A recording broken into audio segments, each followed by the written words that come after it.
AITA for telling my birth siblings to fuck off and leave me alone, and I don't care about their stupid fucking parents. I, 21M, was adopted as an infant.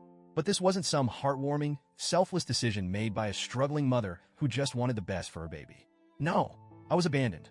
I was found in an alleyway, wrapped in nothing, left in a low-visibility area where I could have easily been overlooked. No note, no sign that someone cared about what happened to me. I was discarded like trash. I don't remember any of this, obviously, but it made the news at the time. I've seen the old newspaper clippings. A mystery baby, left for dead. If someone hadn't found me when they did, I wouldn't be here today. The people who saved me weren't my birth parents. They were total strangers. My adoptive parents? They're the people who raised me, loved me, wanted me. They were honest with me from a young age about my adoption, but they never made me feel othered. I was part of their family, no questions asked. I grew up with siblings, all biological to my adoptive parents, but they never treated me like anything less than their brother. I had a childhood filled with love and laughter, and that was enough for me. I never felt the urge to go looking for my birth family. I never had some big identity crisis.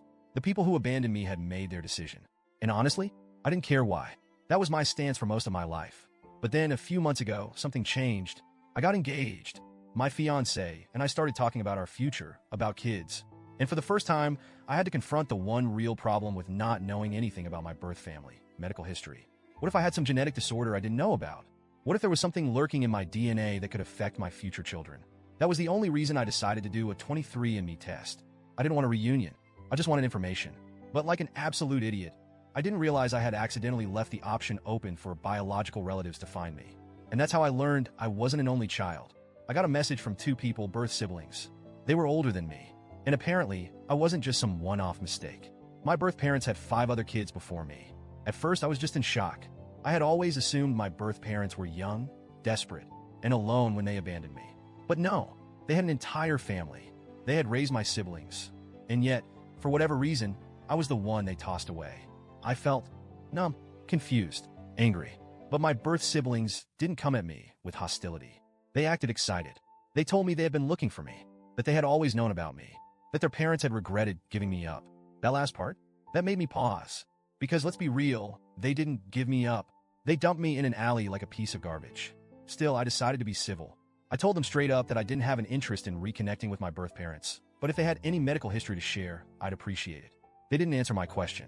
Instead, they kept pushing to tell me my birth parents' real story. I shut it down. I told them, flat out, that I didn't care why my birth parents abandoned me. I wasn't interested in reconnecting. I just wanted medical information. That's when things shifted. At first, they just seemed disappointed. But then the messages started changing. They started guilt-tripping me. You don't understand. Our parents regretted it so much.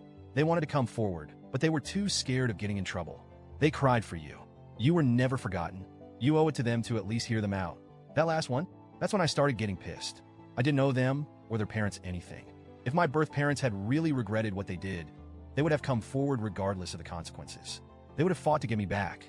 Instead, they let me grow up thinking I was unwanted and discarded. And now, when I have a life without them, when I've moved on, they suddenly want a second chance? No, absolutely not. I blocked my birth siblings. I thought that was the end of it. But then, they found me on social media. I started getting messages from different accounts. They kept insisting we were family, that I was the missing baby, that their mom cried for me every night, that I was being cruel for shutting them out.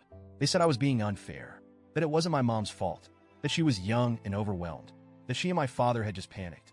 But you know what? They weren't too young to raise my 5 older siblings. They weren't too overwhelmed to keep them. So what was different about me? Was I an accident? Were they just sick of having kids? Was I just too much? I didn't care about their excuses. I was done. I ignored them. I blocked them again. But they kept making new accounts. This went on for almost 3 months. 3 months of them pushing and pushing, trying to force me to care about people who hadn't cared about me.